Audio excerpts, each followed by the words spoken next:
Hello users, welcome to అక్షరం educations. అక్షరం ఎడ్యుకేషన్స్లో మనం ఇప్పటివరకు వీడియో క్లాసులు చేయడం అనేది జరిగింది. సో చాలామంది అభ్యర్థులు కాల్ చేసి మాకు ఎంసీక్యూస్కి సంబంధించిన వీడియోస్ కూడా మాకు అప్లోడ్ చేయండి సార్, ప్లీజ్ సార్ అని అడుగుతున్నారు.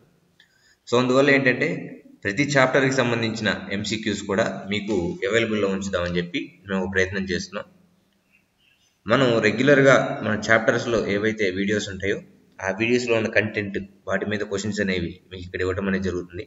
అలానే మన అక్షరం ఎడ్యుకేషన్స్ యాప్ ఏదైతే ఉంటుందో ఆ యాప్లో ఈ టెస్ట్ మీకు అవైలబుల్ ఉంటుంది. మీరు ఒకసారి టెస్ట్ రాసి ఇక్కడికి వచ్చి ఎక్స్ప్లెనేషన్ చూసుకోండి, మీకు చాలా ఈజీగా ఉంటుంది. ఓకే, ఈ వీడియోలో మనం సింధు నాగరికత అలానే వేద నాగరికత గురించి ఈ వీడియోలో చూడబోతున్నాం. ఈ రెండు నాగరికతల గురించి మనం ఈ వీడియోలో చూసి వాటి గురించి దగ్గరగా ఒక 100కు పైగా క్వశ్చన్స్, అంటే రెండు చాప్టర్ల మీద 100కు పైగా క్వశ్చన్స్ మనం ఈ వీడియోలో చూడబోతున్నాం. సో రెగ్యులర్గా అడిగే క్వశ్చన్స్ కాకుండా కొంచెం డిఫరెంట్గా ఉన్న క్వశ్చన్స్ కూడా ఇందులో ఉంటాయి. మీరు వీడియో క్లాస్ ప్రిపేర్ అయ్యి ఒకసారి ఇది కనుక చూసారంటే మీకు క్వశ్చన్ అనేది పోకుండా మీరు ఆన్సర్ చేయొచ్చు. సింపుల్గా ఎలా ఇచ్చినా మీరు ఆన్సర్ చేసే విధంగా ఈ సిరీస్ అనేది మీకు తయారు చేయబడింది.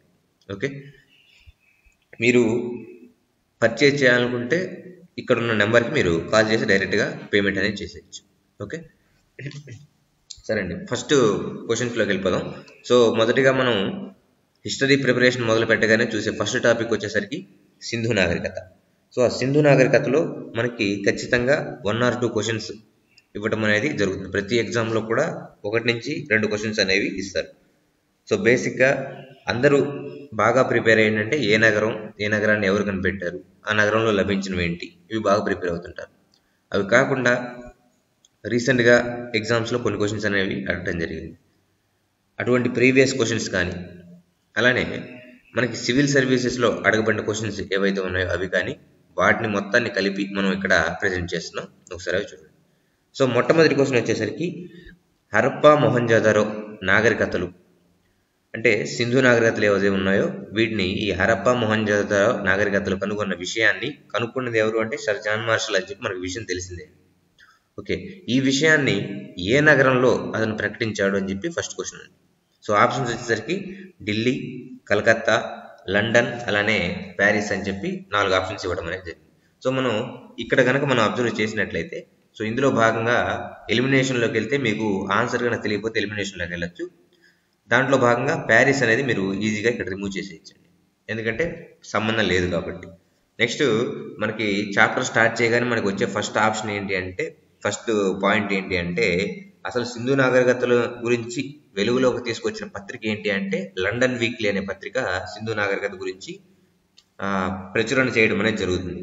1924లో దాని గురించి పబ్లిష్ చేయడం అనేది జరుగుతుంది. కాబట్టి ఇక్కడ దీనికి సంబంధించిన ఆన్సర్ వచ్చేసరికి లండన్ అని మనం ఫిక్స్ చేసుకోవచ్చు. ఓకే, నెక్స్ట్ సెకండ్ క్వశ్చన్ కనుక మనం చూసినట్లయితే, హరప్పా మొహంజోదారో నాగరికతల్ని మూల భారతీయ నాగరికత అని చెప్పి వర్ణించిన పండితుడు ఎవరు అని చెప్పి అడగడం అనేది జరిగింది. సో ఇక్కడ ఆప్షన్స్ వచ్చేసరికి sir John Marshall, Dayaram Sahni, V A Smith, అలానే కేఎన్ దీక్షిత్ అని చెప్పి ఇవ్వడం అనేది జరిగింది. సో బేసిక్గా మనం చూసుకుంటే సింధు నాగరికత లేదా హరప్పా నాగరికతని ఎవరెవరు ఏ పేర్లతో పిలిచారు అని మనం తెలుసుకోవడం కొంచెం ఇంపార్టెంట్. ఎందుకంటే దీనికి సంబంధించి ఇతర పేర్లు ఏవైతే ఉన్నాయో చాలా మంది ఒక్కొక్కరు ఒక్కొక్క రకంగా పిలవడం అనేది జరిగింది. సో అది కనుక మనం చూసినట్లయితే సింధు నాగరికతని హరప్పా నాగరికత అని చెప్పి 1921లో చెప్పిన వారు ఎవరు అంటే సర్ జాన్ మార్షల్ అని మనం చెప్పుకోవచ్చు. కాబట్టి ఈ ఆప్షన్ కాదు. అలానే సింధు నాగరికతని మూల భారతీయ నాగరికత అని చెప్పిన వ్యక్తి ఎవరు అంటే కేఎన్ దీక్షిత్ అలానే మ్యాక్సీ చెప్పడం అనేది జరిగింది అని చెప్పి మనం చెప్పుకోవచ్చు. కేఎన్ దీక్షిత్ అలానే మ్యాక్సీ వీళ్ళిద్దరూ మూల భారతీయ నాగరికతగా పరిగణించడం అనేది జరిగింది. అలానే సింధు నాగరికత గల ఇతర పేర్లు ఏంటయ్యా అంటే, సింధు నాగరికతని సంధికాలపు నాగరికత అని చెప్పి పిలుస్తారు. ఎవరు అలా పిలిచారు అంటే సంకాలియా పిలవడం అనేది జరిగింది. అలానే సింధు నాగరికతని కంచు యుగ నాగరికత, అలానే తామ్రశిల నాగరికత అని కూడా పిలవడం అనేది జరుగుతూ ఉంటుంది. ఎందుకంటే ఆ టైంలో కంచు సంబంధించిన పదార్థం ఏదైతే ఉంటుందో అది ఎక్కువగా వాడటం వల్ల దాన్ని కంచు యుగ నాగరికత అనే పేరుతో కూడా పిలుస్తారని మనం చెప్పుకోవచ్చు. ఓకే, నెక్స్ట్ థర్డ్ క్వశ్చన్ వచ్చేసరికి 1990-91లో ధోలవీరా వచ్చేసరికి ప్రజెంట్ గుజరాత్లోని కచ్ ప్రాంతంలో ఉంటుంది. ఓకే, ఈ ధోలవీరాలో సింధు నాగరికతకు సంబంధించిన శిథిలాలను కనుగొన్న పురావస్తు శాస్త్రవేత్త ఎవరు అని చెప్పి క్వశ్చన్ అనేది అడగడం జరిగింది.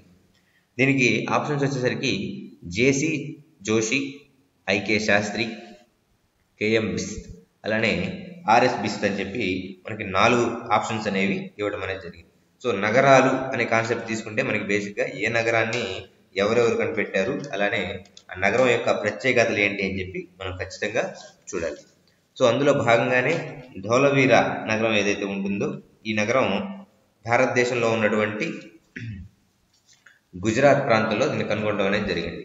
సో దీని యొక్క ప్రత్యేకతలు కనుక చూసినట్లయితే దీని యొక్క ప్రత్యేకతల్లో ఇది 3వ పారిశ్రామిక నగరంగా చెప్పుకోవచ్చు. రిజర్వాయర్లు, చెక్ డ్యాములు, అలానే పూసలు, గవ్వలు ఇటువంటి ఆధారాలు మొత్తం ఇక్కడ మనకి దొరికాయని చెప్పి చెప్పుకోవచ్చు. అలానే ఇంకా మనం చూసినట్లయితే యుద్ధం సంబంధించిన ఆధారాలు లేని ఏకైక నగరం ఏది అంటే ధోలవీరా అని చెప్పి మనం చెప్పుకోవచ్చు. ఓకే, మరి ఇటువంటి ధోలవీరా నగరాన్ని కనుక్కున్నది ఎవరు అంటే ఇక్కడ మనం చూసినట్లయితే జేపీ జోషి ఒకళ్ళు, అలానే నెక్స్ట్ ఆర్ఎస్ బిస్త్, ఇద్దరు కూడా దీనికి సంబంధించి సింధు నాగరికతను కనుక్కున్నవారే. కానీ ఇక్కడ మనం ఆప్షన్గా పెట్టాలి అంటే జేపీ జోషి అని చెప్పి మనం పెట్టచ్చు. ఓకే, నెక్స్ట్ మనం ఇందాక చూసాం, ఆల్రెడీ స్టార్టింగ్లోనే చూసాం, సింధు నాగరికత అనే పదాన్ని ఉపయోగించిన తొలి పురావస్తు శాస్త్రవేత్త ఎవరు అనగానే మనకి గుర్తు రావాల్సింది ఇది షూర్ షార్ట్ ఆన్సర్ అండి. సో సర్ జాన్ మార్షల్ అని చెప్పి మనం చూడగానే దీనికి ఆన్సర్ పెట్టారు. ఓకే, నెక్స్ట్ సో ఇక్కడ మనకి రీసెంట్గా క్వశ్చన్స్ అనేవి ఇలా ఇస్తున్నారు. ఇచ్చిన సంకేతాలు అంటే ఒక 2 రకాలుగా ఇచ్చేసి వాటికి ఇద్దరిని జంట చేయమని చెప్పి అడగడం అనేది జరుగుతుంది. ఓకే, అందులో భాగంగానే సింధు నాగరికతకు సంబంధించినటువంటి నగరాలు ఒక పక్కనిచ్చి ఇక్కడ అవి ఉన్న రాష్ట్రంతో జత చేయమని అడుగుతున్నారు. సో అందులో భాగంగా కాళీబంగన్ అనేది ఏ రాష్ట్రంలో ఉంటుంది, మొహంజోదారో, హరప్ప, అలానే సుర్కోట్వాడ 4 ప్రాంతాలు ఇచ్చేసి ఇటు పక్కన వచ్చేసరికి పంజాబ్, రాజస్థాన్, గుజరాత్, అలానే సింధు 4 ఆప్షన్లు అనేది ఇవ్వడం అనేది జరిగింది. సో బేసిక్గా మనం ఇక్కడ గమనించినట్టయితే కాళీబంగన్ అంటే నల్లని గాజులు అనే పేరు వచ్చే నగరం అని చెప్పి మనం చెప్పుకోవచ్చు. మరి ఈ కాళీబంగన్ అనే నగరం ఎక్కడ ఉంది, ఏ రాష్ట్రంలో ఉంది అనే ఒకటి తెలిస్తే మనం మిగతావన్నీ సింపుల్గా ఆన్సర్ చేయొచ్చు అని చెప్పి మనం చెప్పుకోవచ్చు.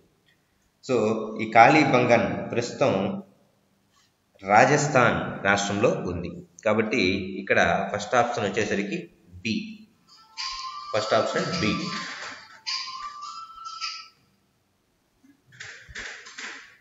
ఓకే, కాళీబంగన్ వచ్చేసరికి గుజరాత్లో ఉంది అని చెప్పి మనం చెప్పుకోవచ్చు, రాజస్థాన్లో ఉంది అని చెప్పి మనం చెప్పుకోవచ్చు అండి. సో ఫస్ట్ ఆప్షన్ వచ్చేసరికి ఇక్కడ బి. సో బి ఇక్కడ ఎందులో ఉంది అంటే ఇక్కడ. సో ఈజీగా మనకి దీనికి సంబంధించిన ఆన్సర్ క్లియర్గా ఒక ఆప్షన్తోనే మనకి తెలిపోయిందని చెప్పి మనం తెలుసుకోవచ్చు. అలానే సింధు ప్రజలు పండించిన 2 ప్రధానమైన పంటలు ఏ పంటల్ని వీళ్ళు బాగా పండించారు అంటే సో సింధు నాగరికతకు సంబంధించిన ఆర్థిక వ్యవస్థ లేదా వారి కాలంలో ఉన్న వ్యవసాయ వ్యవస్థ ఏదైతే ఉంటుందో దాని ప్రకారం చూసుకుంటే వీరి కాలం నాటి ప్రధానమైన పంటలు 1 గోధుమ, 2 బార్లీ అని చెప్పి మనం చెప్పుకోవచ్చు. అలానే సింధు ప్రజలు ఆరాధించిన దేవత లేదా దేవుడు ఎవరు అంటే సో విష్ణు, ఇంద్రుడు, బ్రహ్మ, వీరి ముగ్గురు మనకి వేద నాగరికత నుంచి పరిచయం అవుతారు. అయితే సింధు నాగరికతలో ఉన్న దేవత ఎవరు అంటే అమ్మ తల్లి అని చెప్పి మనం చెప్పుకోవచ్చు. అయితే ఇక్కడ పశుపతిని కూడా పూజించడం అనేది జరిగిందని మనం చెప్పుకోవచ్చు. కానీ ముఖ్యంగా ప్రధానంగా అమ్మ తల్లిని ఎక్కువగా వీళ్ళు పూజించారని చెప్పి మనం చెప్పుకోవచ్చు. నెక్స్ట్ సింధు నాగరికత యొక్క కాలాన్ని ఏ పద్ధతిలో నిర్ణయించడం జరిగింది అని చెప్పి క్వశ్చన్ అనేది అడిగారు. సో ఇక్కడ 4 ఆప్షన్స్ వచ్చేసరికి radio carbon dating, radio monophotography, radio therapy, అలానే రేడియో సింథసిస్ అనే 4 విధానాలుగా ఇవ్వడం అనేది జరిగింది. సో అందులో భాగంగా సింధు నాగరికత మన క్లాస్ కనుక మీరు బాగా గమనించుంటే శేఖర్ సార్ స్టార్టింగ్లోనే చెప్పారు, సింధు నాగరికత అనేది carbon dating, radio carbon dating విధానం ద్వారా కనుక్కోవడం జరిగింది అని చెప్పి మనం చెప్పుకోవచ్చు. ఓకే, సో నేటికి అంటే ఇప్పటి వరకు కనుగొన్న హరప్ప నాగరికత ఏదైతే ఉంటుందో ఈ హరప్ప నాగరికతకు సంబంధించి ఎక్కువగా దక్షిణంగా ఉన్న ప్రాంతం ఏది అని క్వశ్చన్ అనేది అడగడం అనేది జరిగింది. సో హరప్పా నాగరికత లేదా సింధు నాగరికత గురించి మనం మాట్లాడుకునేటప్పుడు దాని యొక్క 4 సరిహద్దులు మనకు తెలిసి ఉండాలి. సో 4 సరిహద్దుల్లో భాగంగా ఉత్తరంగా మనం చూసుకున్నట్లయితే సింధు నాగరికతకి జమ్మూ కాశ్మీర్లోని మాండా, అలానే దక్షిణంగా చూసుకుంటే మాల్వాన్ లేదా సూరత్ జిల్లా ఎక్కడ ఉంది అంటే గుజరాత్లో ఉంది అని చెప్పి మనం చెప్పుకోవచ్చు. అలానే పశ్చిమంగా చూసుకుంటే సుక్త జెండార్, తూర్పుగా చూసుకుంటే అలంగీర్పూర్.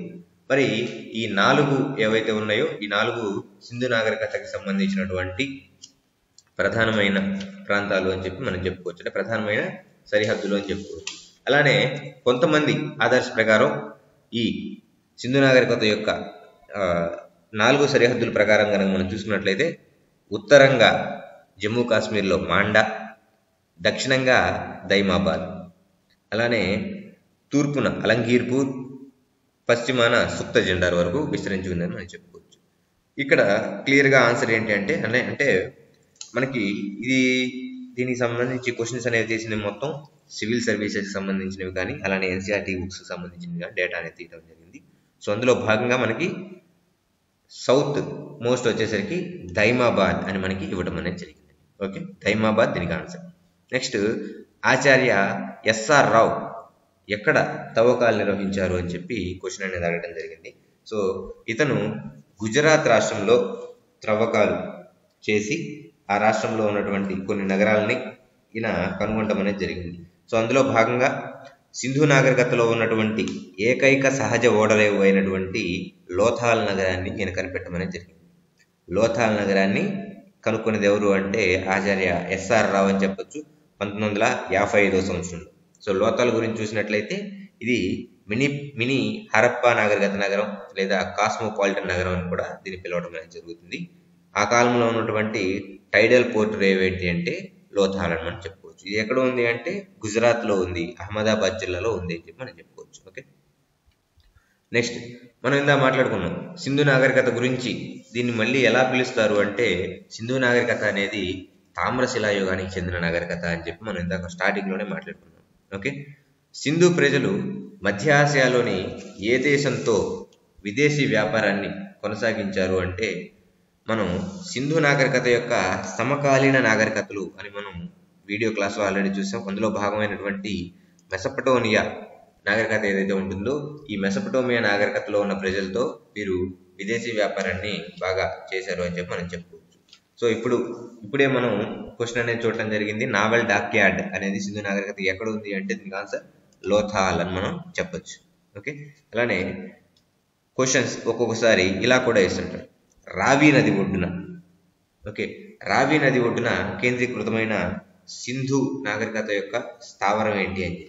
సో మనం ప్రతి నగరాన్ని చూసినప్పుడు ఆ నగరానికి సంబంధించినటువంటి ఏ నది ఒడ్డున ఆ నగరం బయటపడింది అని చెప్పి మనం చూడటం అనేది జరుగుతుంది. సపోజ్ హరప్ప నగరం కనుక మనం చూసుకున్నట్లయితే రావి నది ఒడ్డున కేంద్రీకృతమైంది. అలానే మొహంజోదారో నగరం చూసుకున్నట్లయితే అది సింధు నదికి కుడివైపు ఉంది. ఓకే, అలానే ఈ చాన్హుదారో నగరం కనుక చూసుకుంటే అది కూడా సింధు నది కుడివైపున ఉండటం అనేది జరిగింది. సో అందులో భాగంగానే ఇక్కడ మనల్ని అడిగిన క్వశ్చన్లో రావి నది ఒడ్డున కేంద్రీకృతమైన నాగరికత స్థావరం ఏది అంటే హరప్ప అని చెప్పి మనం చెప్పొచ్చు. హరప్ప నగరం రావి నది ఒడ్డున కేంద్రీకృతమైంది అని చెప్పి మనం చెప్పుకోవచ్చు. మరి హరప్ప నగరంలో జరిపిన త్రవ్వకాల్లో బయటపడిన ముద్రికల్లో ఉన్న బొమ్మల ఆకృతి లిపికి శాస్త్రజ్ఞులు ఇచ్చిన పేరు ఏంటి అని చెప్పి. సో ఇక్కడే మనకు అర్థమైపోతుంది, బొమ్మల ఆకృతి అంటే అది ఆప్షన్ వచ్చేసరికి చిత్రలిపి అని చెప్పి మనం చెప్పుకోవచ్చు. ఓకే, చిత్రలిపి అని చెప్పి దానికి పేరు ఇవ్వడం జరిగింది అని చెప్పి మనం చెప్పుకోవచ్చు అండి. నెక్స్ట్ లోథాల్ ఓడరేవు ఏ నదుల మధ్య కేంద్రీకృతమైంది అని చెప్పి అడగడం అనేది జరిగింది. సో లోథాల్ ఓడరేవు అనేది మనకి గుజరాత్లో ఉంది అని చెప్పి మనం మాట్లాడుకున్నాం. మరి ఈ లోథాల్ అనేది గుజరాత్ అనగానే మనకు గుర్తు రావాల్సింది ఏంటంటే బేసిక్గా సబర్మతి అని మనకి బాగా గుర్తు రావాలి. ఓకే, సబర్మతి నది గుజరాత్ అనగానే మనకు సబర్మతి నది గుర్తు రావాలి. అలానే గుజరాత్కి సంబంధించినటువంటి ఈ లోథాల్ ఏదైతే ఉంటుందో ఇది బొగావో నది ఒడ్డున. ఓకే, బొగావో నది ఒడ్డున దీన్ని కనుక్కోవడం అనేది జరిగింది. సో ఈ లోథాల్ అనేది భోగావో అలానే సబర్మతి 2 నదుల మధ్య కేంద్రీకృతమైన నగరం అని చెప్పి మనం చెప్పుకోవచ్చు. నెక్స్ట్ సుక్త జెండా బాల్కేట్ అంటే మనకి బాలాకోట్ అంటాం. ఓకే, బాలాకోట్ అని చెప్పి మనం చెప్పుకుంటాం. సో ఆ బాలాకోట్ అలానే అల్హాదినో అనేవి సింధు నాగరికతకు చెందిన ఏ నగరాలు అని చెప్పి క్వశ్చన్ అనేది అడగడం జరిగింది. సో అందులో ముఖ్యంగా వ్యాపార కేంద్రాలు, నీటి సరఫరా కేంద్రాలు, విద్యా కేంద్రాలు అలానే మానవ అస్థిపంజరాలు లభించిన చోట్లు అని అడగడం జరిగింది. సో ముఖ్యంగా మనం చూసుకుంటే సుక్త జెండార్ నగరం ఏదైతే ఉంటుందో ఈ సుక్త జెండార్ అనేది ఇది వ్యాపార కేంద్రంగా ఆ రోజుల్లో వెలసిల్లింది అని చెప్పి మనం చెప్పుకోవచ్చు. సో సుక్త జెండార్ అనేది బేసిక్గా ఒక వ్యాపార కేంద్రం అని మనం చెప్పవచ్చు.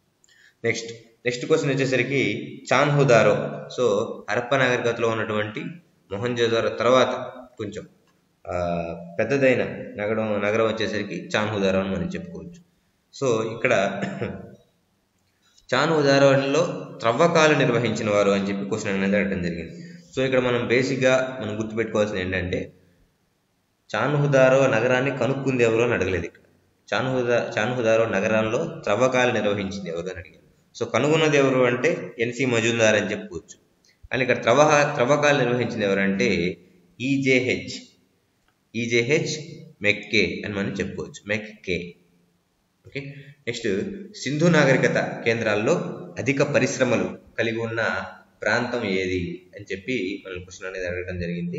సో అధిక పరిశ్రమలు కలిగి ఉన్న ప్రాంతం ఈ సింధు నాగరికతకి సంబంధించిన ప్రాంతం ఏది అంటే చాన్హుదారోనే అత్యధికంగా పరిశ్రమలు కలిగి ఉన్న ప్రాంతం అని చెప్పి మనం చెప్పుకోవచ్చు. పూసల తయారీ అలానే రాగితో తయారైన ఇనుప పరికరాలు ఏవైతే ఉన్నాయో ఈ చాన్హుదారోలో దొరకడం అనేది జరిగింది. అలానే టెర్రాకోట ఎద్దుల బండి కూడా మనకి ఇక్కడ లభించడం అనేది జరిగిందని మనం చెప్పుకోవచ్చు. ఓకే, నెక్స్ట్ క్వశ్చన్ చూసినట్లయితే సో కాళీబంగన్ అనేది ప్రస్తుతం ఏ రాష్ట్రంలో ఉంది? ఆల్రెడీ మనం చూసాం, రాజస్థాన్ రాష్ట్రంలో కాళీబంగన్ అనేది ఉంది అని మనం చెప్పుకోవచ్చు. సో ప్రాచీన భారతదేశంలో మెటలర్జీ గురించి మొదట జ్ఞానం కలిగి ఉన్నారు ఎవరు అంటే సో సింధు ప్రజలకి ప్రాచీన భారతదేశంలో మెటలర్జీ గురించి జ్ఞానం ఎక్కువగా ఉంది అని చెప్పి మనం చెప్పుకోవచ్చు. ఓకే, నెక్స్ట్ సింధు ప్రజల భవన నిర్మాణంలో ఇటుకలు వాడారు అని చెప్పి మనం మాట్లాడుకున్నాం. సో ఇటుకల్లో వీళ్ళు కాల్చిన ఇటుకలు వాడితే వేద నాగరికతలో పచ్చి ఇటుకలు వాడి ఇల్లు కట్టుకోవడం అనేది జరిగింది. సో మరి సింధు నాగరికతలో వాడినటువంటి ఈ కాల్చిన ఇటుకలు ఏ మట్టితో తయారు చేశారు అని చెప్పి ఇక్కడ క్వశ్చన్ అనేది అడగడం జరిగింది. చూడండి క్వశ్చన్స్ అనేవి ఎలా ఉంటున్నాయో. సో అందులో భాగంగానే ఒండ్రు మట్టితో తయారు చేసినటువంటి కాల్చిన ఇటుకలతో వీళ్ళు కట్టుకోవడం అనేది జరిగింది. ఓకే, నెక్స్ట్ ప్రపంచంలోనే తొలి టైడల్ ఓడరేవు ఏది అని చెప్పి క్వశ్చన్ అనేది అడగడం జరిగింది. సో మనం ఇక్కడ ప్రపంచంలో తొలి నాగరికతల్లో మొట్టమొదటి నాగరికత లేదా దీని సమకాలీన నాగరికతలు ఏవైతే ఉన్నాయో ఆ కాలంలోనే అత్యధికంగా బాగా విరాజిల్లిన నాగరికతగా మనం సింధు నాగరికతను చెప్పుకుంటున్నాం. సో అందులో భాగంగానే వారికి సంబంధించినటువంటి ముఖ్యమైన టైడల్ పోర్ట్ ఏది అంటే లోథాల్ అని చెప్పి ఆబ్వియస్గా మనం ఆన్సర్ పెట్టచ్చు. ఓకే, నెక్స్ట్ భారతదేశ చరిత్రలో మొట్టమొదటిసారిగా గణిత శాస్త్ర చిహ్నాలు ఉన్నటువంటి నాగరికత ఏది అని చెప్పి క్వశ్చన్ అనేది జరిగింది. సో ఇక్కడ మనం చూసినట్లయితే వీళ్ళు సింధు నాగరికతకు చెందిన ప్రజలు ఎవరైతే ఉన్నారో వీరు గణిత శాస్త్ర చిహ్నాలకు సంబంధించి వీరి నాగరికతలోనే ఫస్ట్ టైం యూజ్ చేయడం అనేది జరిగింది అని చెప్పి మనం చెప్పుకోవచ్చు. ఓకే, సో దీనికి ఆన్సర్ వచ్చేసరికి సింధు నాగరికత అని చెప్పుకోవచ్చు. అలానే వీరి కాలంలో కొలతలు అనేవి ప్రమాణాలు ఏముంటాయంటే 16ని బేస్ చేసుకుని కొలతలు వీళ్ళు పెట్టడం అనేది జరిగేది. సో 16ని ఒక యూనిట్గా తీసుకొని వీళ్ళు ప్రమాణంగా వీళ్ళు చేయడం అనేది జరిగింది అని చెప్పి మనం చెప్పుకోవచ్చు. అలానే వీరి కాలంలో ఎక్కువగా దశాంశ పద్ధతిని వాడారు అని చెప్పి మనం చెప్పుకోవచ్చు. ఓకే, నెక్స్ట్ సింధు నాగరికత కాలంలో ఎటువంటి రాజకీయ వ్యవస్థ అప్పుడు అమల్లో ఉంది అంటే నగర రాజ్య వ్యవస్థ అనేది అమల్లో ఉంది అని చెప్పి మనం చెప్పుకోవచ్చు. ఓకే, నెక్స్ట్ సింధు ప్రజల మత విషయంలో సర్ జాన్ మార్షల్ ప్రతిపాదించిన లింగం యోని ఆరాధన భావాన్ని తిరస్కరించిన చరిత్రకారుడు ఎవరు అంటే ఎఫ్ డేల్స్ అని మనం చెప్పచ్చు. ఓకే, నెక్స్ట్ సింధు నది త్రవ్వకాల్లో లభించినటువంటి స్వస్తిక్ ముద్రిక. సో స్వస్తిక్ అనేది సింబల్ అనేది మనందరికీ తెలిసిందే. సో ఈ స్వస్తిక్ సింబల్ అనేది దేనికి సంబంధించింది అని చెప్పి ఇక్కడ క్వశ్చన్ అనేది అడిగారండి. సో ఈ స్వస్తిక్ అనే సింబల్ వచ్చేసరికి అన్ని రకాలుగా అభివృద్ధి ఏదైతే ఉంటుందో ఈ సర్వాభివృద్ధికి సంబంధించినటువంటిది ఈ స్వస్తిక్ సింబల్ అని చెప్పి మనం చెప్పుకోవచ్చు. నెక్స్ట్, హరప్పా వద్ద శవాలను పూడ్చే స్థావరాల్ని కనుక్కుంది ఎవరు అని చెప్పి క్వశ్చన్ అనేది అడగడం జరిగింది. సో బేసిక్గా మనకి హరప్పా అనే మనకి గుర్తురాగానే మనకు గుర్తు రావాల్సిన పేరు ఏంటంటే, సో హరప్పా నగరాన్ని కనుక్కున్నది దయారాం సహాని. కానీ ఈ హరప్పా నగరం ఏదైతే ఉంటుందో ఈ హరప్పా నగరంలో ఉన్నటువంటి శవాలను పూడ్చే స్థావరాలు వీటిని కనుక్కున్నది ఎవరు అంటే మార్టిమర్ వీలర్ అని చెప్పి మనం చెప్పొచ్చండి. ఓకే, నెక్స్ట్ క్వశ్చన్ మనం చూసినట్లయితే, తామ్రలోహంతో చేసినటువంటి బండి సింధు త్రవ్వకాల్లో ఏ నగరంలో కనుక్కోవడం జరిగింది అని చెప్పి క్వశ్చన్ అనేది అడగడం జరిగింది. సో ఇందులో భాగంగా మనం ఇందా మాట్లాడుకున్న చాన్హుదారోలో టెర్రాకోట ఎద్దుల బండి, కంచు ఎద్దుల బండి రెండు ఇక్కడ దొరికాయి అని చెప్పి మనం చెప్పుకోవచ్చు చాన్హుదారోలో. నెక్స్ట్, ప్రాచీనమైన భారత వైద్యానికి సంబంధించిన మూలాలు మనకి ఏ వేదంలో కనిపిస్తాయని చెప్పి క్వశ్చన్ అనేది అడగడం జరిగింది. సో ఇది నెక్స్ట్ టాపిక్లోది, కానీ ఇక్కడే చూద్దాం. సో వైద్య శాస్త్రానికి సంబంధించినటువంటి క్వశ్చన్ ఇది. సో ఇందులో భాగంగా ఆయుర్వేదం, ఓకే, ఆయుర్వేదానికి సంబంధించినటువంటి మూలాలు ఎందులో ఏ వేదంలో కనిపిస్తాయంటే, ఆయుర్వేదం ఏ వేదానికి ఉపవేదం అండి అంటే యజుర్వేదానికి ఆయుర్వేదం ఉపవేదం. సో అందులో ఆయుర్వేదంలోకి సంబంధించినటువంటి విషయాలు మొత్తం యజుర్వేదంలో కనిపిస్తాయని మనం చెప్పచ్చు. నెక్స్ట్, హరప్పా ప్రజలు వాడిన ఆభరణాలు ఏ లోహంతో చేయలేదు అని చెప్పి అడగడం. సో హరప్పా ప్రజలు ఎక్కువగా వాడిన లోహం ఏదైతే ఉంటుందో ఆ కాలంలో వీళ్ళు ఎక్కువగా, సో మరి దీనికి ఆన్సర్ వచ్చేసరికి వైట్ మెటల్ లేదా మిశ్రమ ధాతువు అని చెప్పి మనం చెప్పుకోవచ్చు. వైట్ మెటల్ లేదా మిశ్రమ ధాతువు. సింధు నాగరికతలో ఈ క్రింది వాటిలో ఇచ్చిన వాటిల్లో ఏ పంటకి సంబంధించినటువంటి చిహ్నాలు కనుక్కోలేదు అని చెప్పి అడగడం అనేది జరిగింది. సో మరి సింధు నాగరికత గురించి మనం చూసినట్లయితే ఎక్కువగా పండించిన పంటలు గోధుమ, బార్లీ అని చెప్పి మనం ఇందా చూసాం. మరి అసలు సింధు నాగరికతలో వాళ్ళకి తెలియని పంట ఏది అంటే చెరకు పంట వాళ్ళకి తెలియదండి. ఓకే, చెరకు వాళ్ళకి తెలియదు అని చెప్పి మనం చెప్పుకోవచ్చు. ఓకే, నెక్స్ట్, హరప్పా ప్రాంతంలో వాడిన ఆయుధాలు దేంతో తయారయ్యాయని చెప్పి క్వశ్చన్ అనేది అడగడం జరిగింది.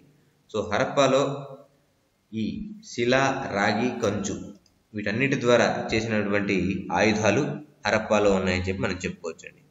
ఓకే, నెక్స్ట్, సింధు నాగరికతలో కొలతలు ఏ పద్ధతిలో ఉండేవి అంటే దశాంశ పద్ధతిలో సింధు నాగరికతలో కొలతలు ఉంటాయి అని చెప్పి మనం చెప్పొచ్చు అండి, దశాంశ పద్ధతిలో. నెక్స్ట్, సింధు ప్రజలకి తెలియని లోహం మోస్ట్ ఇంపార్టెంట్, చాలా ఎగ్జామ్స్లో అడిగారండి క్వశ్చన్ ఇది. సో సింధు ప్రజలకి తెలియని లోహం ఏంటంటే ఇనుము వాళ్ళకి తెలియదండి, ఇనుము వాళ్ళకి తెలియదు. అలానే సింధు ప్రజలకి తెలియని జంతువు ఏది అని చెప్పి కూడా చాలాసార్లు క్వశ్చన్ అనేది అడగడం అనేది జరిగింది. సో ఇందా మనం చూసాం, సింధు ప్రజలకి సంబంధించి తెలియని పంట వచ్చేసరికి మనకి చెరకు అని చెప్పి. ఓకే, అలానే సింధు ప్రజలకి సంబంధించి తెలియని జంతువు ఏది అంటే, సో వీళ్ళకి గుర్రం, సింహం, ఆవు ఇవి ఈ జంతువులు అనేవి వీళ్ళకి తెలియదు. ఓకే, అయితే సింధు ప్రజలకు తెలియని లోహం వచ్చేసరికి ఇనుము అని చెప్పి మనం చెప్పుకోవచ్చు. మరి హరప్పా సంస్కృతిలో మట్టితో చేయబడినటువంటి గుర్రం బొమ్మ దొరికిన ప్రదేశం ఏది అని చెప్పి నెక్స్ట్ క్వశ్చన్ అనేది అడగడం జరిగింది. సో ఇది లోథాల్ నగరంలో ఇది కనిపించడం అనేది జరిగింది. నెక్స్ట్, హరప్పా నాగరికత ప్రజలు వరి ధాన్యం పండించినట్టు చిహ్నాలు ఎక్కడ జరిపిన త్రవ్వకాల వల్ల దొరికాయని చెప్పి మనం చెప్పుకోవచ్చు. సో వరి గురించి, వీరు ధాన్యం పండించినట్టు, వరితో వ్యవసాయం చేసినట్లు ఎక్కడ లభించాయి అంటే లోథాల్ నగరంలో దీనికి సంబంధించినటువంటి విషయాలన్నీ బయటపడ్డాయి అని చెప్పి మనం చెప్పుకోవచ్చు. లోథాల్ నగరంలో వరికి సంబంధించినటువంటి ఆనవాళ్ళు బయటపడ్డాయి. అలానే రంగాపూర్ నగరంలో ధాన్యపు పొట్టుకు సంబంధించినటువంటి ఆధారాలు బయటపడ్డాయని చెప్పి మనం చెప్పుకోవచ్చు. సో లోథాల్, రంగాపూర్ ఈ 2 నగరాల్లో ధాన్య పొట్టుకు సంబంధించిన ఆధారాలు దొరికాయని చెప్పి మనం చెప్పుకోవచ్చు. నెక్స్ట్, ఆర్యుల దండయాత్రలు ఏవైతే ఉన్నాయో ఈ ఆర్యుల దండయాత్రల వల్లనే హరప్పా సంస్కృతి ముగిసిపోయింది అని చెప్పిన పండితుడు ఎవరు అంటే, సో ఇక్కడ హరప్పా సంస్కృతి అనేది ముగిసింది. ఎలా ముగిసింది అంటే రకరకాల కారణాలు అనేవి చెప్పారు. సో అందులో భాగంగానే ఆర్యుల దండయాత్రల వల్ల హరప్పా సంస్కృతి ముగిసింది అని చెప్పిన వ్యక్తి ఎవరు అంటే మార్టిమన్ వీలర్ అని చెప్పి మనం చెప్పుకోవచ్చు. అలా కాకుండా ప్రకృతి వైపరీత్యాల వల్ల హరప్పా నాగరికత ముగిసిపోయింది అని చెప్పిన వ్యక్తి ఎవరు అంటే సర్ జాన్ మార్షల్ అని చెప్పి చెప్పుకోవచ్చు. అలానే సింధు నదికి సంబంధించి దానికి వచ్చిన వరదలు ఏవైతే ఉన్నాయో దానివల్ల ఈ సింధు నాగరికత ముగిసింది అని చెప్పింది ఎవరు అంటే దయారాం సహాని అని మనం చెప్పుకోవచ్చు. ఓకే, నెక్స్ట్, పర్యావరణ మార్పుల వల్ల సింధు నాగరికత అంతరించిపోయింది అని చెప్పింది ఎవరు అంటే డిడి కౌశాంబి అని మనం చెప్పుకోవచ్చు. సో దీనికి ఆన్సర్ వచ్చేసరికి మార్టిమన్ వీరా, కానీ కొన్ని మనం తెలుసుకోవాలి కాబట్టి ఇవి మీకు చెప్పడం అనేది జరిగింది. నెక్స్ట్, సింధు మెసపటోమియా ఈ ప్రజల మధ్య వ్యాపారానికి ఏదైతే ఉంటుందో వీళ్ళిద్దరి మధ్య వ్యాపారాలు జరిగినాయి అని చెప్పి మనం ఇందా మాట్లాడుకున్నాం. సో అందులో భాగంగానే ఈ వ్యాపారానికి ఒక ఓడరేవ్ అనేది ఎంట్రీ పోర్టుగా ఉండటం అనేది జరిగింది. సో ఆ ఓడరేవ్ ఏంటి అని చెప్పి 4 ఆప్షన్లు ఇచ్చారు. ఒకటి ఈలం, ఓమన్, బెహరాన్, అలానే ఆఫ్ఘనిస్తాన్. సో ఇందులో మనం చూసుకున్నట్లయితే బెహరాన్ ఓడరేవ్ అండి దీనికి ఆన్సర్. ఓకే, నెక్స్ట్, క్రీస్తు శకం 1875 సంవత్సరంలో సింధు నాగరికతకు చెందిన ఎద్దు బొమ్మతో ముద్రించి ఉన్న ఒక వ్యాసం రాసిన పండితుడు ఎవరు అని చెప్పి క్వశ్చన్ అనేది అడగడం జరిగింది. సో ఇందులో భాగంగా అలెగ్జాండర్ కన్నింగ్ హోమ్ 1875లో క్రీస్తు శకం 1875లో సింధు నాగరికతకు సంబంధించినటువంటి ఒక వ్యాసం అనేది రాయడం జరిగింది అని చెప్పి మనం చెప్పుకోవచ్చు. సో క్వశ్చన్స్ చూడండి, మీరు ఎలా ఉన్నాయో మీరు దాని నుంచి గమనిస్తూనే ఉన్నారు. సో అందులో భాగంగానే ఒక్కొక్క క్వశ్చన్ ఎలా ఉందో చూస్తున్నారు కదా. సో నెక్స్ట్ ఇదే చాప్టర్లో చివరి క్వశ్చన్గా మనం క్వశ్చన్ కనుక చూసినట్లయితే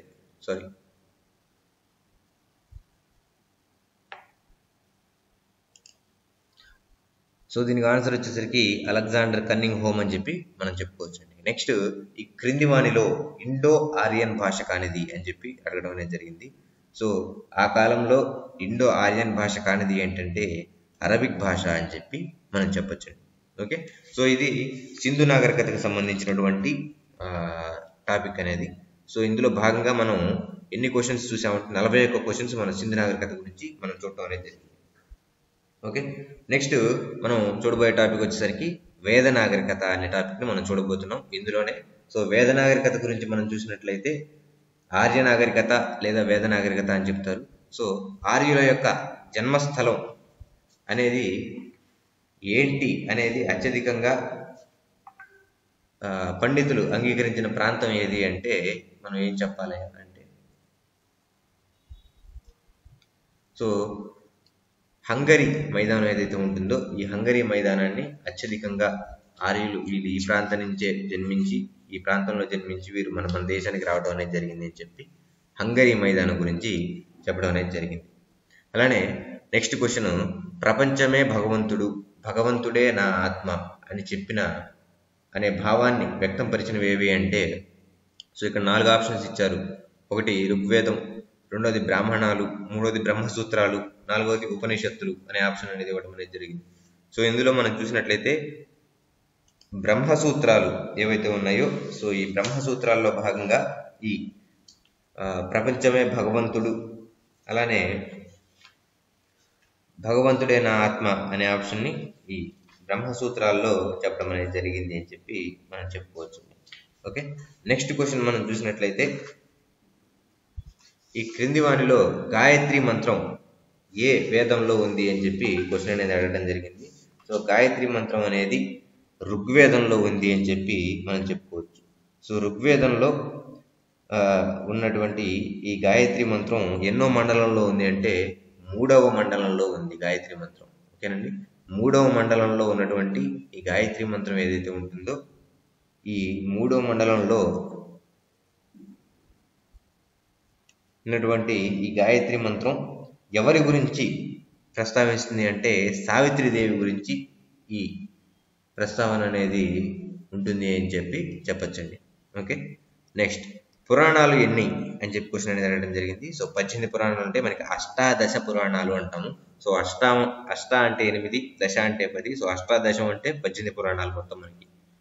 ఓకే, నెక్స్ట్ దక్షిణ పదాన్ని ఆర్యావర్త విస్తరణ చరిత్రలో ఏదైతే ఉంటుందో ఆర్యావర్త విస్తరణ చరిత్రలో విశిష్ట స్థానం ఉన్న ఋషి ఎవరు అంటే ఇక్కడ మనం ఆన్సర్ ఎవరి పేరు చెప్పొచ్చు అంటే అగస్త్యుడు అని చెప్పి మనం చెప్పుకోవచ్చు. ఓకే, అగస్త్య మహర్షికి మీరు కనుక ఈ వీడియో క్లాస్ కనుక చూస్తే మీకు క్లియర్గా అర్థమవుతుందని చెప్పి మనం చెప్పుకోవచ్చు. ఓకే, నెక్స్ట్ క్వశ్చన్ మనం చూసినట్లయితే వేదకాలంలో ద్విజ అనే పదాన్ని ఎవరిని సూచించడానికి ఉపయోగించారు అని చెప్పి మనం చెప్పడం అనేది జరిగింది క్వశ్చన్ అనేది. సో ద్విజులు అంటే రెండోసారి జన్మించిన వారు అని చెప్పి అర్థం. సో రెండోసారి జన్మ అనేది ఎలా కలుగుతుంది అంటే చూడండి, బ్రాహ్మణులు, క్షత్రియులు, వైశ్యులు వీళ్ళ ముగ్గురు ఎవరైతే ఉన్నారో వీరందరికీ ఉపనయనం అనే ఒక కార్యక్రమం అనేది ఉంటుంది, ఒక క్రతు అనేది ఉంటుంది. సో అందులో భాగంగా వారికి యజ్ఞోపవేత ధారణ అనేది చేస్తారు ఒక వయసుకు వచ్చేసరికి. సో 7 సంవత్సరాల నుంచి వీరు ఈ యజ్ఞోపవేతాన్ని ధరించడానికి వారు అర్హులు. సో అందులో భాగంగానే ఎవరైతే యజ్ఞోపవేతాన్ని ధరించారో వారి జన్మ అనేది రెండోసారి కలిగింది. ఇక్కడి నుంచి అప్పటి వరకు ఉన్న జీవితం ముందు జీవితం ఏదైతే ఉంటుందో ఆ జీవితానికి దీనికి తేడా అనేది ఉంటుంది. అందువల్ల వీరు రెండోసారి పుట్టినవారు అని చెప్పడం అనేది జరుగుతుంది. సో దీనికి ఆన్సర్ వచ్చేసరికి పైన ఉన్న అందరినీ అని చెప్పి మనం చెప్పుకోవచ్చు. నెక్స్ట్ వేదకాలంలో అత్యధిక ఆదరణ పొందినటువంటి స్టాండర్డ్ యూనిట్, దేనికి సంబంధించిన స్టాండర్డ్ యూనిట్ అనేది ఇది వస్తు మార్పిడికి కొనుగోలుకు సంబంధించిన స్టాండర్డ్ యూనిట్ అనేది ఏంటంటే ఆ కాలంలో ఆవులు అలానే బంగారు నిష్కలు అనేవి స్టాండర్డ్ యూనిట్గా ఉంటాయని చెప్పి మనం చెప్పుకోవచ్చు. మనం చూసాం మరి గాయత్రి మంత్రం ఏ దేవత దేవుణ్ణి ఉద్దేశించింది అంటే సావిత్రి దేవినికి సంబంధించిన ఉద్దేశించి చేసింది అని చెప్పి మనం చెప్పుకోవచ్చు. ఓకే, నెక్స్ట్ ఋగ్వేద కాలంలో సభ సమితి సమావేశాలకు అధ్యక్షత వహించేది ఎవరు అని చెప్పి క్వశ్చన్ అనేది అడగడం జరిగింది. సో మనకి వేదకాలాన్ని 2 రకాలుగా విభజించుకుంటే అందులో ఋగ్వేదం, సామవేదం తొలి వేదాలుగా వస్తాయి. అలానే యజుర్వేదం, అథర్వణ వేదం ఈ 2 మలివేదాలుగా వచ్చినప్పుడు ఈ ఋగ్వేద కాలంలో కరెక్ట్గా మనం చూసినట్లయితే ఈ సభ లేదా సమితి వీటికి అధ్యక్షత వహించేది ఎవరు అంటే రాజు అని చెప్పి మనం చెప్పుకోవచ్చు. సో అందులో భాగంగానే ఈ జనాలందరినీ తెగలు అని చెప్పేసి ఆ తెగల్ని విష్లుని గ్రామాలుగా విభజించడం అనేది జరిగింది. అందులో సభకి సమితికి ఈ రెండింటికి రాజు అధ్యక్షత వహిస్తాడు. సభకి అలానే సమితికి రెండింటికి రాజు అధ్యక్షత వహిస్తాడు. అలానే విధాతకి ఏదైతే ఉంటుందో ఆ సభకి నెక్స్ట్ గణ అలానే ఇలా తెగలుగా విడగొట్టడం అనేది జరిగింది. సభ సమితి ఈ విధంగా తెగలో ఉన్నటువంటి సభల్ని విడగొట్టడం అనేది జరిగింది. సో అందులో భాగంగానే సభా సమితి ఈ 2 సమావేశాలకు అధ్యక్షత వహించేది ఎవరు అంటే రాజు అని చెప్పి మనం చెప్పుకోవచ్చండి. నెక్స్ట్ వేదకాలం నాటికి చెందినటువంటి ప్రసిద్ధమైన నానుడి యుద్ధం ఎప్పుడూ కూడా మానవుల హృదయాల్లోనే ప్రారంభమవుతుంది అని ఎందులో చెప్పడం జరిగింది అని చెప్పి చెప్పారండి. సో అథర్వణ వేదంలో యుద్ధం ఎప్పుడు మానవుల హృదయాల్లోనే మొదలవుతుంది అని చెప్పి చెప్పడం జరిగిందని మనం చెప్పుకోవచ్చు. నెక్స్ట్ మనం చూసినట్లయితే వేదకాలంలో ప్రజల వద్ద నుంచి వసూలు చేసిన పన్ను, వీటిలో ముఖ్యమైన పన్ను ఒకటి ఇవ్వడం అనేది జరిగింది అంటే ట్యాక్స్ అనేది. సో అందులో భాగంగా బలి అనే పన్నుని వీళ్ళు వసూలు చేయడం అనేది జరిగింది. సో ప్రజల దగ్గర నుంచి బలి అనే ఒక పన్నుని వేదకాలంలో వసూలు చేశారు అని చెప్పి మనం చెప్పుకోవచ్చు అండి. ఓకే, నెక్స్ట్ క్వశ్చన్ మనం చూసినట్లయితే సో వేదకాలంలో రాజుకు విధి నిర్వహణలో సహకరించిన వ్యక్తి ఎవరు అంటే సో రాజుకి ఆ కాలంలో బ్రాహ్మణులు అగ్రస్థానంలో ఉన్నారు. అలానే మంత్రిగా చేసేవాళ్ళు, అలానే పురోహితులు అంటే బ్రాహ్మిన్స్, నెక్స్ట్ సేనానిగా ఉండేవారు. సో సేనానిగా కొంతమంది నియమించుకోవడం జరిగింది. సో ఇందులో భాగంగా మొదటి ముగ్గురు ఎవరైతే ఉన్నారో ఈ పైన ఇచ్చిన 3 ఆప్షన్స్ కూడా విధి నిర్వహణలో సహకరించారు అని మనం చెప్పుకోవచ్చు. అలానే ఈ క్రింది వానిలో దేనిలో పెండ్లి శ్లోకం ఇవ్వటం అనేది జరిగింది అని చెప్పి క్వశ్చన్ అనేది అడగడం జరిగింది. సో ఋగ్వేదంలో ఈ పెండ్లి శ్లోకం అనేది ఉంది అని చెప్పి మనం చెప్పుకోవచ్చు. ఋగ్వేదంలో పెండ్లి శ్లోకం ఉంది అని చెప్పి మనం చెప్పుకోవచ్చు. ఓకే, నెక్స్ట్ ఇదే ఋగ్వేదంలో మనం చూసినట్టయితే దశగణ రాజయుద్ధం గురించి దాంట్లోనే ఉంటుంది. అలానే అదే ఋగ్వేదంలో సుర పానీయాల గురించి కూడా దాంట్లోనే ఉంటుంది. సోమరసం అలానే సురాపానం కూడా దాంట్లో ఉంటుంది అని చెప్పి మనం చెప్పుకోవచ్చు. అలానే వర్ణ వ్యవస్థల గురించి చెప్పే పురుష సూక్తం కూడా మనకి ఋగ్వేదంలో ఉంది అని చెప్పి మనం చెప్పచ్చండి. ఓకే, నెక్స్ట్ క్వశ్చన్ మనం చూసినట్లయితే వేదకాలంలో సర్వసాధారణమైన నేరం ఏది అంటే ఆ కాలంలో నేరాల్లో సర్వసాధారణమైన నేరం ఏది అని చెప్పి అడగడం జరిగింది. సో పశువులను దొంగిలించడం ఆ కాలంలో ఒక మెయిన్ నేరం అని చెప్పి మనం చెప్పుకోవచ్చు. నెక్స్ట్ వేదకాలం నాటి ఆర్యులు ఆచరణలో పెట్టిన అగ్నిహోమం క్రతువును ప్రాచీన నాగరికతకు చెందిన వాడు కూడా నిర్వహించడం అనేది, అంటే ఏ కాలం నాటికి చెందిన వాళ్ళు కూడా నిర్వహించారు అగ్నిహోమం క్రతువు అనేది అంటే ఇరానియన్లు వాళ్ళు కూడా హోమాలు అనేవి చేయడం జరిగింది అని చెప్పి మనం చెప్పుకోవచ్చు. నెక్స్ట్ ఋగ్వేదంలో జరిగినటువంటి దశగణరాజ యుద్ధం లేదా 10 మంది రాజుల యుద్ధం ఏ తెగల మధ్య జరిగింది అని చెప్పి ఇక్కడ క్వశ్చన్ అనేది అడగడం జరిగింది. సో భారత చరిత్రలో మనం కనుక చూసుకుంటే చరిత్రలో జరిగినటువంటి మొట్టమొదటి యుద్ధంగా ఈ దశగణరాజ యుద్ధం అనేది మనం పేర్కొవచ్చండి. సో మొట్టమొదటిసారిగా పచ్చిక బయళ్ళ మీద ఆధిపత్యం కోసం జరిగినటువంటి ఈ దశగణరాజ యుద్ధం ఏదైతే ఉంటుందో ఇది ఋగ్వేదంలోని 7వ మండలంలో దీన్ని చెప్పడం అనేది జరిగింది. సో ఈ దశగణరాజ యుద్ధం అనేది పరుషిణి నది అంటే రావి నది ఒడ్డున ఈ యుద్ధం అనేది జరిగింది. ఇది భరత తెగకు చెందినటువంటి ఎవరైతే ఉన్నారో భరత తెగకి అలానే 10 మంది రాజుల కూటమికి వారి మధ్య ఇది జరిగింది అని చెప్పి మనం చెప్పుకోవచ్చు. సో ఇందులో భాగంగానే భరతుల తెగ రాజైన సుదాసు అలానే ఇతర తెగలకు చెందినటువంటి 10 మంది రాజుల మధ్య ఇది జరిగింది అని చెప్పి చెప్పుకోవచ్చు. సో ఇతన్నే సుధామ లేదా సుధాస అని చెప్పి కూడా పిలవడం అనేది జరుగుతుంది. ఓకే, సో ఇందులో భాగంగానే ఈ దశగణ రాజయుద్ధం అనేది ఋగ్వేదంలోని 7వ మండలంలో ఉంది అని చెప్పి మనం చెప్పుకోవచ్చు. భరత తెగకు చెందినటువంటి ఈ సుధామ లేదా సుదాస 10 మంది రాజుల్ని ఓడించడం జరిగింది అని చెప్పి మనం చెప్పచ్చండి. ఓకే, నెక్స్ట్ ఋగ్వేద కాలం నాటి ప్రజలు ఆచరించని వృత్తి లేదా క్రాఫ్ట్ ఏది అంటే దంతం పని వీళ్ళు ఆచరించలేదు అని చెప్పి మనం చెప్పుకోవచ్చు. ఓకే, వడ్రంగం, నేత పని, ట్యానింగ్, దంతం పని. సో దంతం పని ఏదైతే ఉంటుందో అది వీళ్ళు చేయలేదు అని చెప్పి మనం చెప్పుకోవచ్చు. నెక్స్ట్ మలివేద కాలం అధికారుల్లో ఒకరి హోదా లేదా అతని విధి సరిగ్గా జోడించబడలేదు కింద ఇచ్చిన ఆప్షన్స్ లో. సో అదేంటో చూసి ఒకసారి దానికి సంబంధించిన ఆప్షన్ అనేది పెట్టండి అని చెప్పి అడగడం జరిగింది. సో అందులో భాగంగానే మనకిచ్చిన ఆప్షన్ చూస్తే సమాగృహితి అంటే కోశాధికారి అని, నెక్స్ట్ భాగదూత అంటే పన్నులు వసూలు చేసేవాళ్ళు, నెక్స్ట్ క్షత్రి లేదా ప్రతిహారి అంటే ఛాంబర్లిన్ అని చెప్పి ఇవ్వడం అనేది జరిగింది. నెక్స్ట్ మనం చూసినట్లయితే అధికృత అంటే పోలీస్ సూపరింటెండెంట్ అని చెప్పి చెప్పడం అనేది జరిగింది. సో ఇందులో మనం గమనించినట్లయితే ఈ రాజు పరిపాలన ఏదైతే ఉంటుందో ఈ పరిపాలనలో భాగంగా మలివేద కాలంలో ప్రజలు సహకరించేది రత్నీన్స్ అనే అధికారులు ఉండేవాళ్ళు. సో అందులో భాగంగానటువంటి ఈ హోదా సరిగ్గా జోడించబడినటువంటిది క్షత్రి అని చెప్పి మనం చెప్పుకోవచ్చు. సో క్షత్రి అంటే ఎవరంటే రాజుకు గొడుగు పట్టే వ్యక్తిని క్షత్రి లేదా క్షాత్రి అని చెప్పి పిలవడం అనేది జరుగుతుంది. మరి భాగదూత లేదా భాగదుగ అంటే పన్నులు వసూలు చేసే అధికారి అని చెప్పి మనం చెప్పుకోవచ్చు. పన్నులు వసూలు చేసే అధికారినే భాగదుగ అంటారు అని చెప్పి మనం చెప్పుకోవచ్చు. ఓకే, అధికృత అంటే పోలీస్ సూపరింటెండెంట్ అంటే అతి చిన్న అధికారిని అధికృత అనే పేరుతో పిలుస్తూ ఉంటారు అని మనం చెప్పుకోవచ్చు. నెక్స్ట్ వైదిక ఆర్యులు పండించినటువంటి ముఖ్యమైన ధాన్యం పేరు. సో ఇది చాలాసార్లు చాలా ఎగ్జామ్లో అడగడం అనేది జరిగింది. సో ఇక్కడ మనకి ఆప్షన్లు చూసినట్లయితే బ్రూహి, ముగ్ధ, యువ అంటే యవ, అలానే ఇక్షు అనే ఆప్షన్లు మనకి 4 రకాల ఆప్షన్లు అనేది ఇవ్వడం జరిగింది.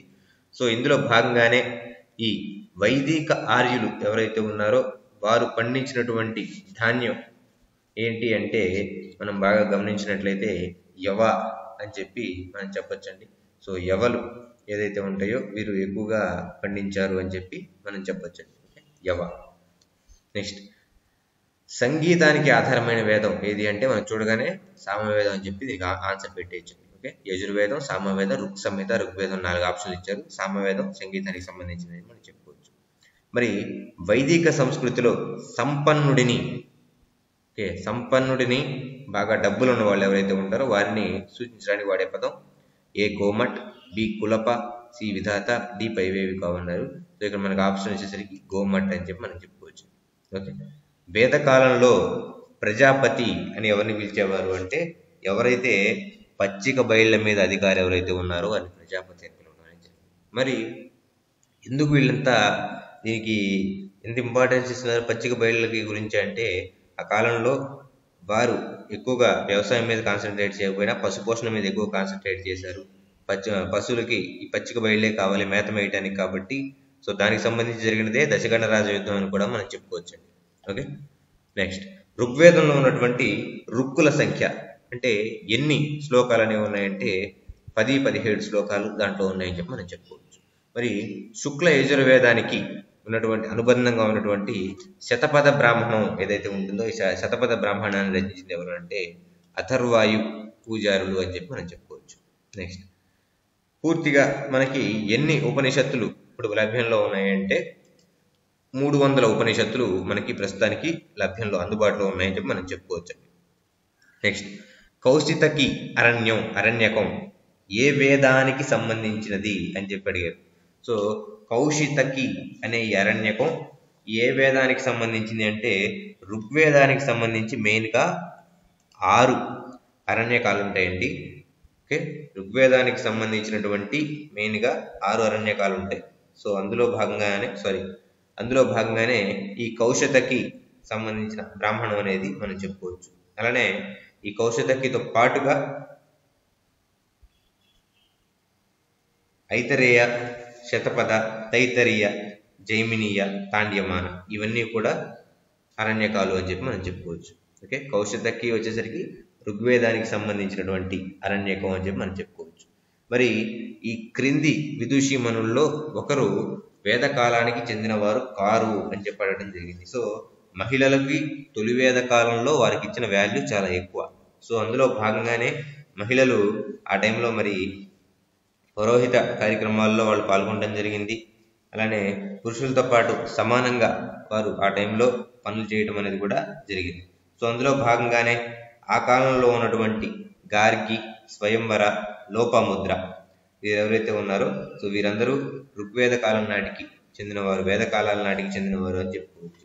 సో మరి ఆ ముగ్గురు కాకుండా ఇక్కడ మనకి మిగిలిన ఆప్షన్ ఏది అంటే ఇక్కడ మనం చూసినట్లయితే స్వయంవర ఎవరైతే ఉన్నారో ఈ స్వయంవర వేద కాలానికి చెందలేదు అని చెప్పి మనం చెప్పుకోవచ్చు.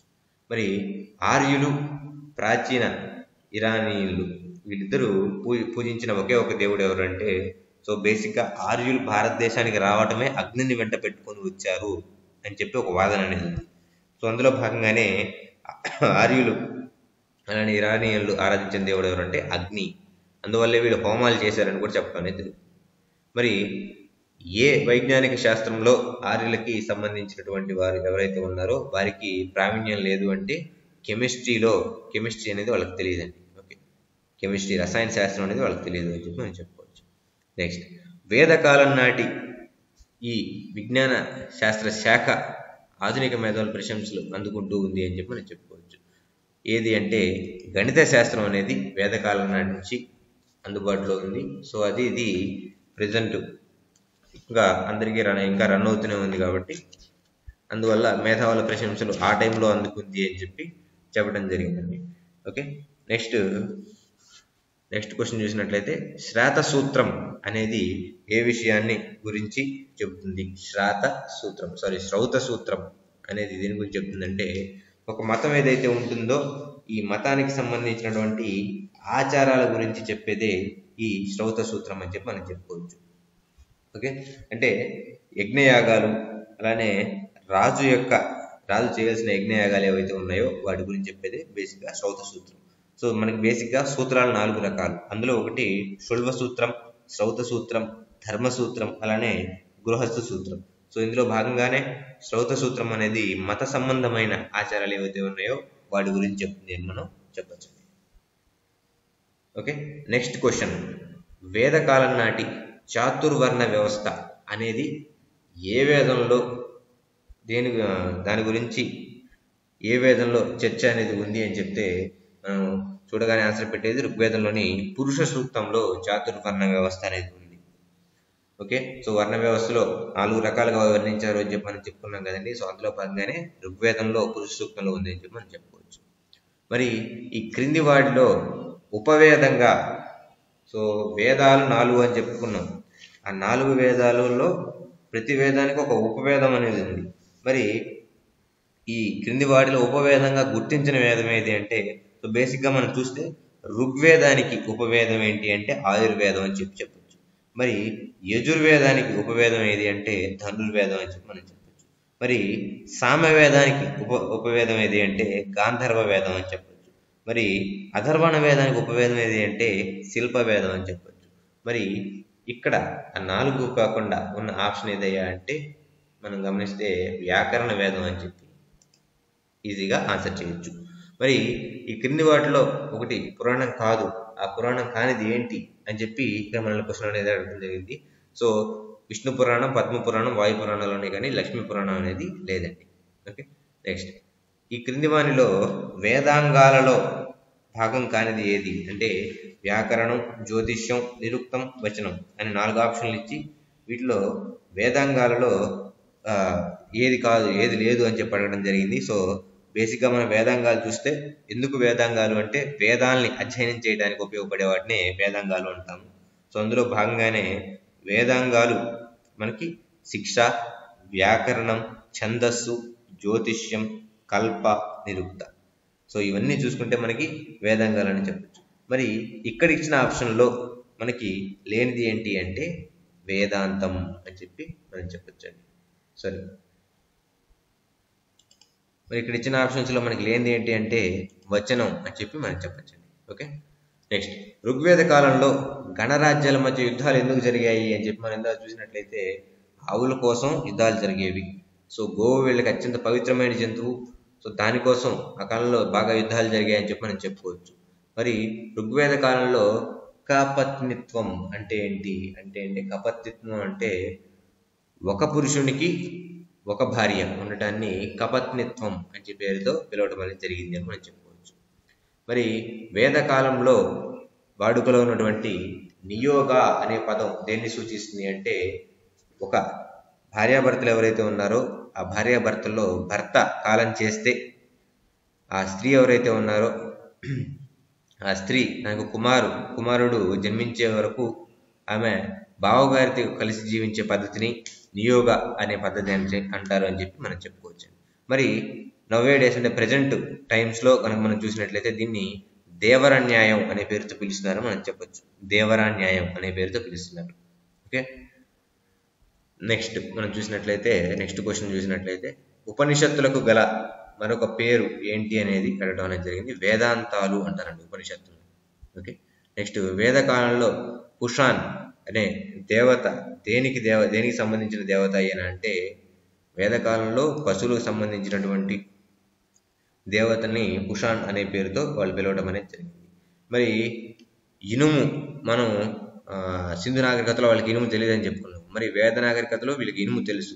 మరి ఆ ఇనుముని వీళ్ళు ఏ పేరుతో పిలిచారు అంటే శ్యామా అయాస్ అనే పేరుతో ఇనుముని పిలవడం అనేది జరిగింది. మరి వైదిక సాహిత్య రచన కాలం గురించి అంటే వేద సాహిత్య రచన కాలం గురించి చర్చించిన పండితుడు ఎవరు అంటే శ్రీ మ్యాక్స్ ముల్లర్ అని చెప్పి మనం చెప్పుకోవచ్చు. ఓకే, నెక్స్ట్ ఈ క్వశ్చన్ చాలాసార్లు రీసెంట్గా కూడా అడగడం అనేది జరిగింది. సో ఇక్కడ మనకి కొన్ని ఆప్షన్స్ అనేవి ఇచ్చారు. ఆప్షన్ ఏలో కొన్ని, ఆప్షన్ బిలో కొన్ని అనేది ఇవ్వడం అనేది జరిగింది. సో ఇవి బేసిక్గా చూసినట్లయితే షడ్దర్శనాలు ఏవైతే ఉన్నాయో ఈ షడ్దర్శనాల గురించి మనకి ఇవ్వడం అనేది జరిగింది. సో షడ్దర్శనాలు అనేవి బేసిక్గా తాత్విక చింతన గురించి తెలుపుతూ ఉంటాయి. ఓకే, బేసిక్గా రాజు దైవాంశ సంభూతుడు అన్న భావన తెలిపేది దర్శనాలు అని చెప్పి మనం చెప్పుకోవచ్చు. సో వీటిని మొత్తాన్ని 6 ఉంటాయి. 6ని 6 శాస్త్రవేత్తలు చెప్పడం అనేది జరిగింది, తత్వవేత్తలు. అందులో భాగంగా సాంఖ్య దర్శనం గురించి ఎవరు చెప్పారు అంటే కపిలుడు చెప్పాడు అని చెప్పి మనం చెప్పుకోవచ్చు. సాంఖ్య దర్శనం గురించి కపిలుడు చెప్పాడు. అలానే వైశేషిక దర్శనం ఏదైతే ఉంటుందో దీన్ని కణాదుడు ప్రతిపాదించాడు. వైశేషిక దర్శనాన్ని కణాదుడు ప్రతిపాదించాడు అని చెప్పి మనం చెప్పుకోవచ్చు. నెక్స్ట్ న్యాయకి సంబంధించినటువంటి దీని పేరే మరొక పేరు ఏంటంటే తర్కశాస్త్రం అని కూడా మనం చెప్పచ్చండి. సో దీన్ని గౌతముడు చెప్పడం అనేది జరిగింది. ఓకే, నెక్స్ట్ వైశేషిక ఏదైతే ఉంటుందో దీన్ని మనం చూసాం ఆల్రెడీ, కణాదుడు చెప్పాడని చెప్పి. నెక్స్ట్ యోగ, దీన్ని పతంజలి చెప్పడం అనేది జరిగింది మనం చెప్పుకోవచ్చు. ఓకే, నెక్స్ట్ మలివేద కాలం నాటికి రాజు అధికారాలు విశేషంగా బలపడ్డాయి అని తెలిపే రచన ఏది అంటే శతపథ బ్రాహ్మణంలో రాజు యొక్క అధికారాలు విపరీతంగా పెరిగిపోయాయి అని చెప్పి చెప్పడం అనేది జరిగింది. ఓకే, మరి ఈ క్రింది పదాల్లో ఒకదానికి అర్థం యుద్ధం కాదు అని చెప్పడం జరిగింది. అందులో గోజాత అనే పదానికి అర్థం యుద్ధం కాదు అని మనం చెప్పుకోవచ్చు. ఓకే, నెక్స్ట్ మలివేదానికి చెందినటువంటి సుప్రసిద్ధ మహిళా విదూషిమైన పాత్యవతి అనే బిరుదు ఎవరికి కలదు అంటే సరస్వతీదేవికి పాత్యవతి అనే బిరుదు కలదు అని చెప్పి మనం చెప్పుకోవచ్చు. మరి యాజ్ఞవల్కునితో వేదాంతం మత విషయాల్లో వాదన చేసినటువంటి స్త్రీ మేధావి ఎవరు అంటే గార్గి అని చెప్పి మనం చెప్పుకోవచ్చు. మనం ఇందాకే మాట్లాడుకున్న ఆ కాలం నాటి మహిళలు ఎవరైతే ఉన్నారో గార్గి కానీ లోపాముద్ర కానీ ఇటువంటి 5గురు గురించి మనం ఇందాకే మాట్లాడుకున్నాం. సో అందులో భాగంగానే గార్గి ఎవరైతే ఉన్నారో ఈవిడ ఆ కాలం నాటి స్త్రీ మేధావుల్లో ఒకరు అని చెప్పి మనం చెప్పుకోవచ్చు అండి. ఓకే, నెక్స్ట్ క్వశ్చన్ మనం చూసినట్లయితే వేదాల్లో ఒకదానిలో వివిధ రకాల వ్యాధుల గురించి ప్రస్తావన ఉంది. మరి కింద ఇచ్చిన వేదాల్లో ఒక దాంట్లో వ్యాధుల గురించి ప్రస్తావన ఉంది. ఆ వేదం ఏంటి అనేది అడగడం జరిగింది. 4 ఆప్షన్లు ఇచ్చారు, ఋగ్వేదుడు, సామవేద, అథర్వణ వేదాల గురించి. సో అందులో కనుక మనం చూసినట్లయితే అథర్వణ వేదంలో వివిధ రకాల వ్యాధులకు సంబంధించిన ప్రస్తావన ఉంది అని చెప్పి మనం చెప్పుకోవచ్చు. మరి మలివేద కాలంలో కుసిదిన్ అనే పదం ఎవరిని సూచించడానికి వాడారు అంటే అప్పు తీసుకున్న వాడిని సూచించడానికి ఈ కుషిదిన్ అనే పదాన్ని వాడారు అని చెప్పి మనం చెప్పుకోవచ్చు. ఓకే, సో ఇది మనకి టోటల్గా మనం మొత్తం మీద ఆ చాప్టర్లో ఒక 41, ఈ చాప్టర్లో ఒక 49, మొత్తం కలిపి ఒక 90 క్వశ్చన్స్ వరకు, నియర్లీ 90 క్వశ్చన్స్ వరకు మనం ఈ వీడియోలో డిస్కస్ చేయడం అనేది జరిగింది. సో ఈ 90 క్వశ్చన్స్ ఒకసారి మీరు టెస్ట్ రాయండి. అలానే మీరు టెస్ట్ సిరీస్ ఎప్పటికీ పర్చేజ్ చేయకుండా ఉంటే పర్చేజ్ చేయండి. ఓకే, సో ఇటువంటి ప్రతి చాప్టర్ని మీకు అందించడం అనేది జరుగుతుంది మీకు. ఓకే, ప్రతి చాప్టర్ని మీకు ఉచితంగా పేమెంట్ చేసిన వాళ్ళకి ప్రతి ఒక్కరికి దాంట్లో యాడ్ చేయడం అనేది జరిగింది. సో ఇప్పటికీ మీరు టెస్ట్ సిరీస్ కనుక తీసుకోకపోతే పర్చేజ్ చేయండి. ఇటువంటివన్నీ మీరు టెస్ట్ లాగా రాసుకొని తర్వాత మీరు ప్రిపరేషన్ అనేది ఈజీగా ఉంటుంది. ఏ ఎగ్జామ్కి వెళ్ళినా కానీ సో ఎన్ని క్వశ్చన్స్ మనం ప్రిపేర్ అయ్యామంటే క్వశ్చన్ ఎలా ఇచ్చినా కానీ మనం క్లియర్గా ఆన్సర్ క్లియర్ చేయొచ్చు. Okay, so thank you.